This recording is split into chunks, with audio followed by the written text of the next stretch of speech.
Bismillahirrahmanirrahim. Assalamualaikum warahmatullahi ta'ala wabarakatuh. Alhamdulillahirabbil alamin wa sallallahu ala sayyidina Muhammadin wa ala alihi wa sahbihi wasallam. Amma ba'du. Ada video yang menarik dari Kiai Idrus Romli. Beliau ini salah satu alim yang bisa dijadikan patokan ya, bisa diikuti beliau ini. Sekali lagi saya tekankan bahwa alim zaman sekarang itu bisa diikuti apabila perkataan mereka itu selalu merujuk kepada para ulama terdahulu. Karena manusia itu semakin kesini itu kualitasnya semakin berkurang, semakin buruk, semakin jelek.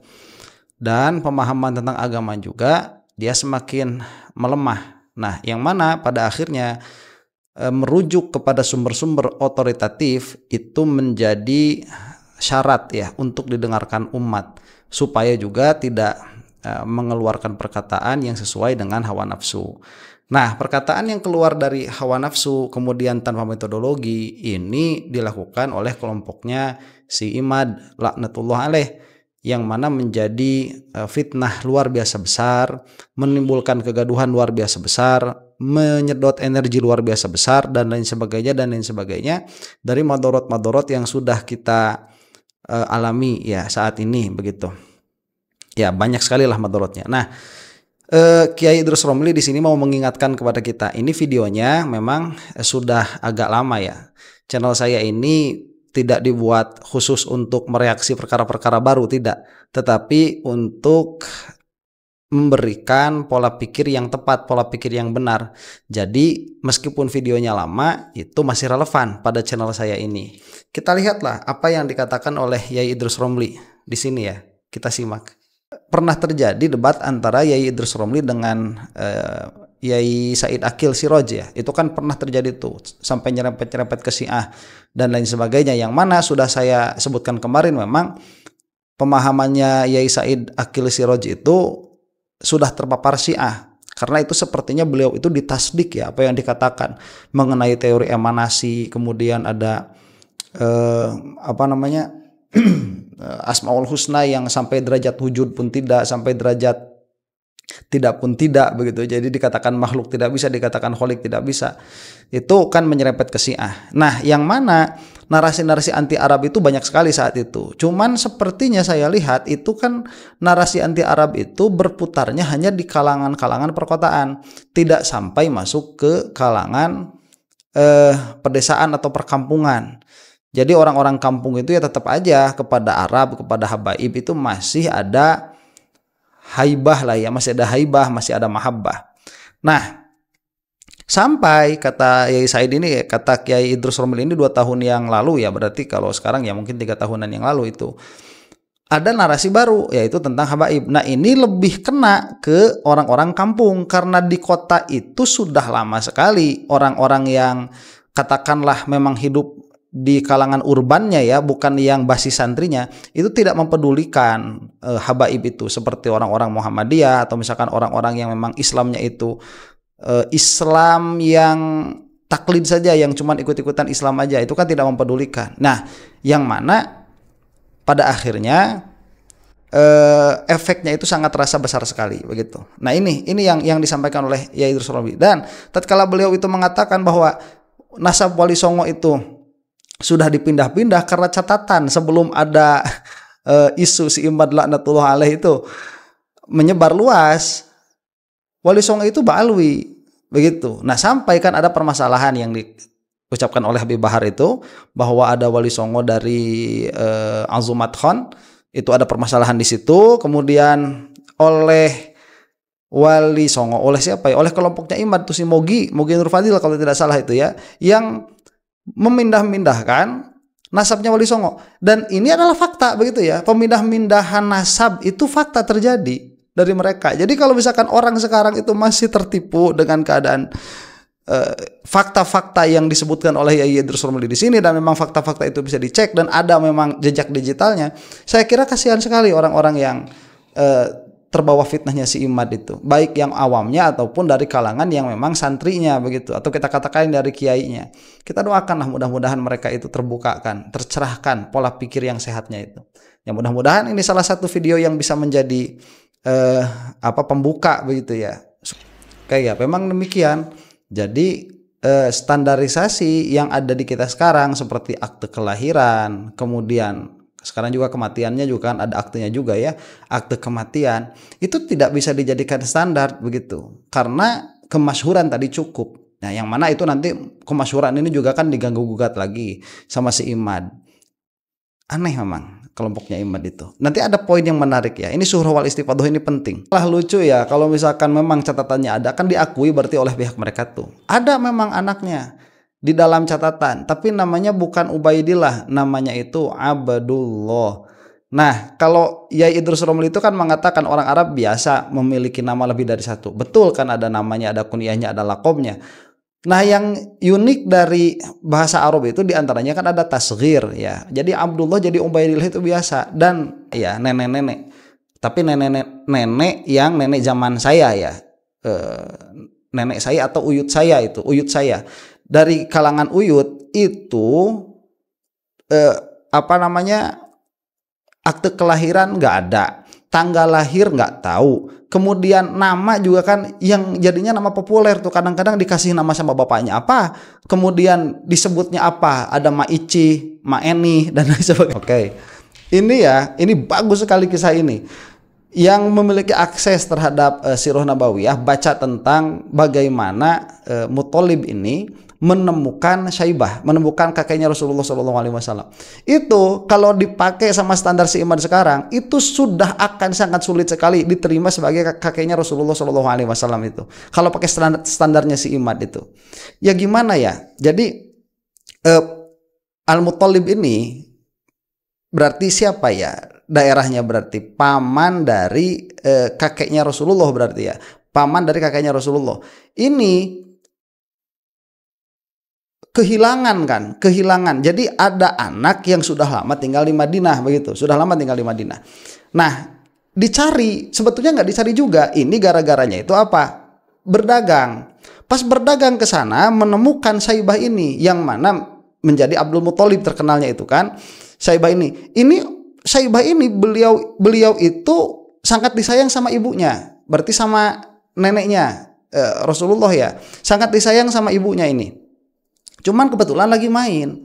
Pas tatkala lagi main, kemudian ketemu sama Muthalib ini, ditanya dengan beberapa pertanyaan. Saya agak lupa pertanyaannya, malah pertanyaannya itu bagus sekali ya. Itu lagi apa gitu pertanyaannya itu.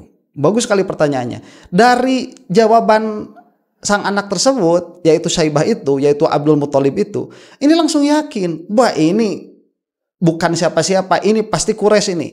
Ini pasti anaknya anu. Kemudian sama beliau itu diambil.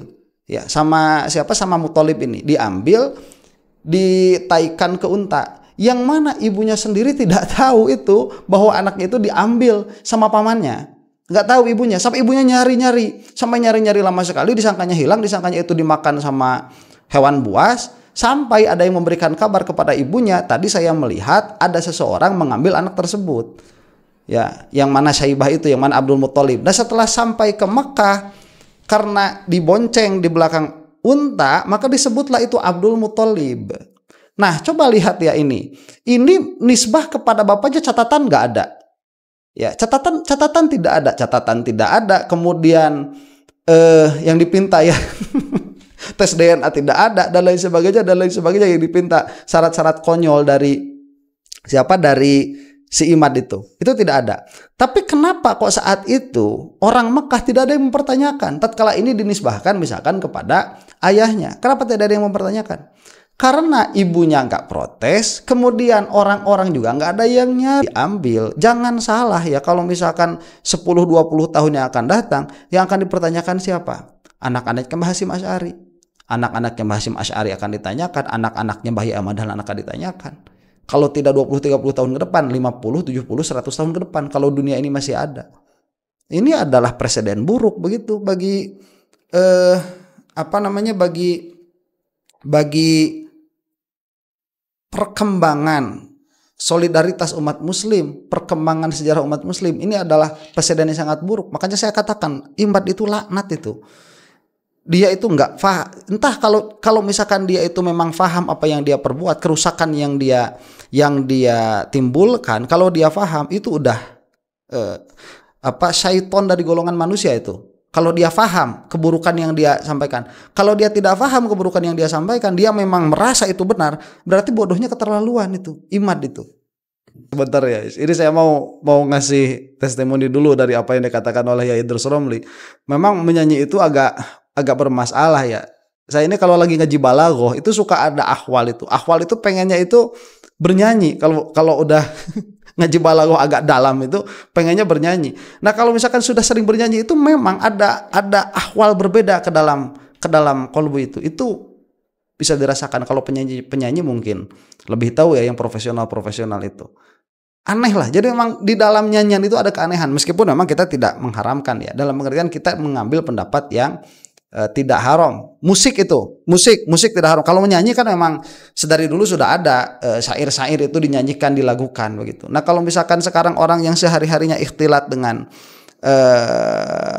sampai disebut raja dangdut, kemudian kok tiba-tiba masuk ke dalam masalah nasab, kemudian kok tiba-tiba jadi kiai, ini menyedihkan ini. Kemudian sama-sama munafik. Kan cinta itu membenci ya. Sabkulisan tadi bagus poinnya ya.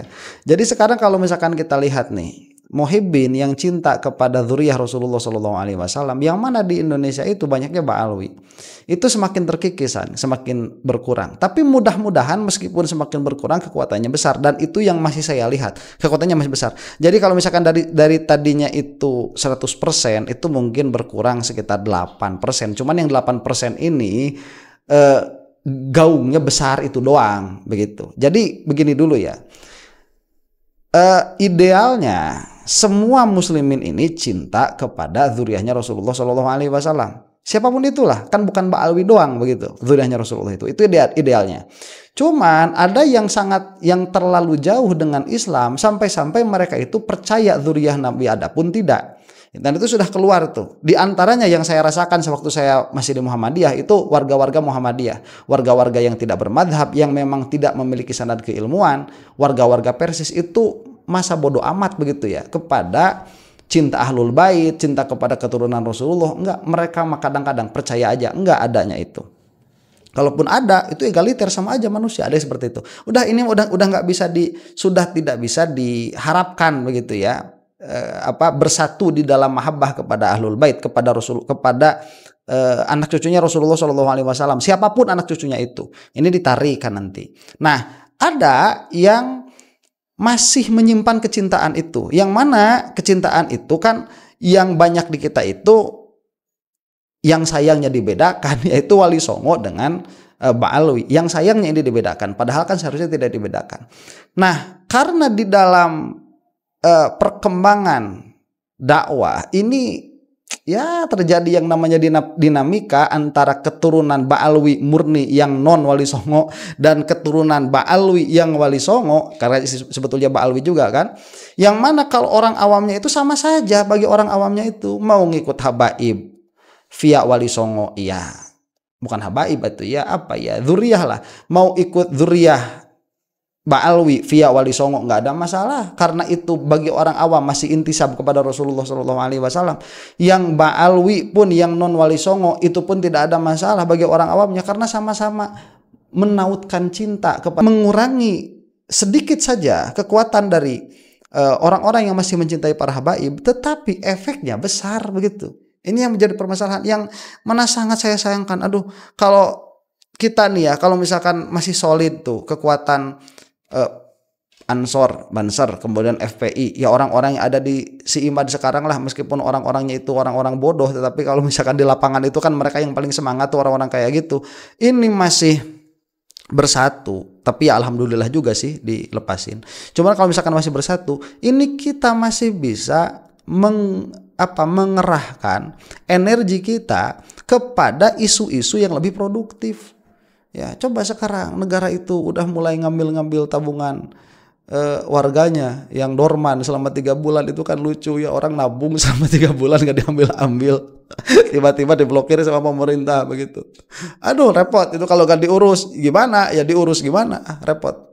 Ini sayang sekali. Sangat. Assalamualaikum warahmatullahi wabarakatuh. Nah itu memang mencintai habaib itu kan ada perintahnya. Meskipun misalkan nanti hadisnya itu ahana, cara mengkritik mereka dengan cara mengkritik selain mereka itu untuk menunjukkan kecintaan saya kepada cucu-cucunya Rasulullah Shallallahu Alaihi Wasallam. Ala kulli hal, mudah-mudahan kecintaan ini mudah-mudahan menjadi sebab kita semua mendapatkan syafaatnya Rasulullah Shallallahu Alaihi Wasallam di dunia dan di akhirat. Wallahu taala a'lam bishawab. Assalamualaikum warahmatullahi taala wabarakatuh.